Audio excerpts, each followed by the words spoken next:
last night, late for the Senate, I guess, about 7 o'clock, I think it was, the Senate passed the House version of the Paycheck Protection Flexibility Act. There's a mouthful and a half for you.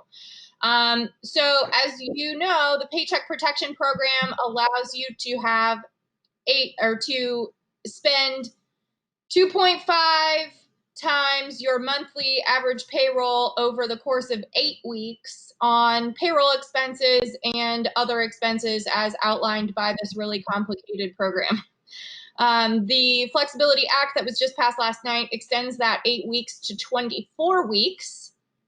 Original applicants and those who have already received funds can opt to keep their weeks at 8 instead of extending to 24.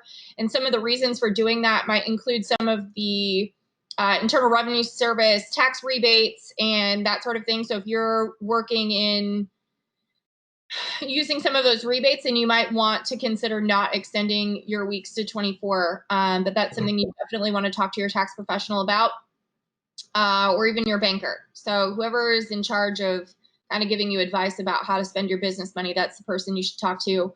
They also dropped the expenditure from 75% to 60%. So the original bill required you to spend 75% of the funds on payroll. The other 25% could be spent on utilities, mortgage interest, rent payments, etc. But now they've dropped that to 60%.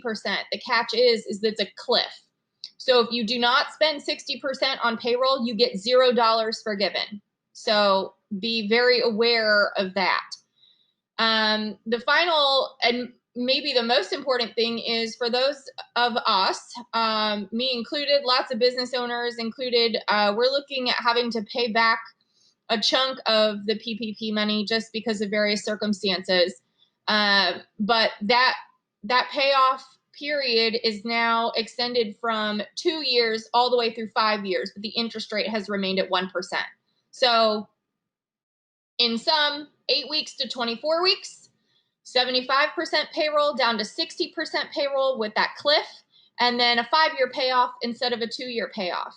The president has not yet signed it, but there is no indication whatsoever that he isn't going to. The House and the Senate both have stated that they expect the president to sign it when he manages to get around to it. So no concern on that front. So we should be good to go, I would think, by the end of the day, if not tomorrow. So look forward to those changes when working with your PPP money and getting it forgiven. That's all I got.